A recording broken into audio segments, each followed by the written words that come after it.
ဒီနေ့ကတော့တင်းတစ်ခုပြောပြမလို့ဘာလဲဆိုတော့ကျွန်တော်သူကဘယ်ဘဲမျိုးနဲ့32လက်မှရှိရ Beauty Land Hotel မှာအမျိုးသမီးတူကိုကျွန်တော်တို့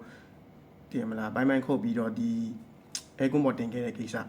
အဲ့ဒါကအခုမိသွားပြီပေါ့နော်တယောက်တည်းတော့မဟုတ်ဘူး2ယောက်လို့ပြောတယ်2ယောက်ဆိုတာကဘယ်လိုလဲဆိုတော့ဘယ်လိုပြောရမလဲအဲ့ခုရှော့ဝါတဲ့ကောင်မလေးကိုအဲ့အောင်ခန့်ကျော်စင်ဆိုတဲ့18နှစ်ပဲရှိတယ်နော်အဲ့ကောင်လေးကနေခေါ်တယ်သူနဲ့တူတူနေဖို့ပေါ့နော်အခါချင်းငွေပေးပြီးတော့ခေါ်လိုက်တယ်ခေါ်ပြီးတော့သူတို့အခန်း900နှစ်မှာသူတို့တူတူနေလိုက်တယ်အဲ့လိုတူတူနေပြီးွားတဲ့အချိန်မှာသူကအဲ့ကောင်လေးကအစာလေးက psycho ရှိဖြစ်ပါလိမ့်မယ် psycho ရှိတော့ကျတော့သူကအဲ့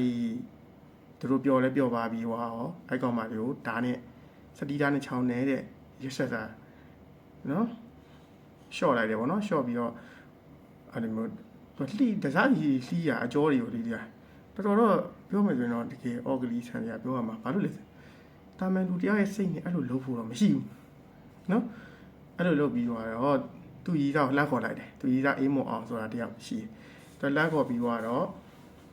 ခန်းထဲမှာရှိသွေးတွေဘာတွေကိုတက်ရှိလုပ်တယ်ပြီးတော့အဲ့မက်စုမြဝင်ပေါ့နော်ရှော့သွားတာမက်စုမြဝင်ရဲ့အလောင်းဖျောက်ပြီးတော့သူတို့ကပြီးရပေါ့နော်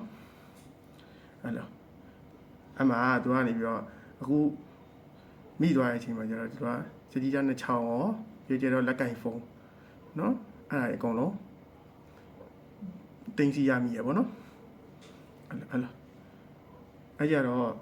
ကျွန်တော်ရဲ့အမြင်ပြောပါဆိုရင်ကျွန်တော်ကတော့ဒီ2ယောက်ကိုပွင့်လင်းဆုံးပြပြတေးတံပဲပေးနေတယ်ဘာလို့လဲလူမဆန်ဟုတ်တယ်နော်လောက်ရကဒါမလုပ်တင်မဖြစ်တင်ဒါလူလောကမှာဒီလိုလူမျိုးတွေကရှိနေတာမဟုတ်အဲ့လိုကြတော့အခုကြည့်နေတဲ့လူတွေကရောဘလို့ဒီပေါ်မှာပတ်သက်ပြီးတော့မြင်လဲပေါ့နော်အောက်မှာကွန်မန့်လေးဟာဆွေးနွေးခဲ့လို့လည်းရပါဗျာနော် sorry ကြည့်ကြပါအားလုံးကြည့်ကြပါဗျာ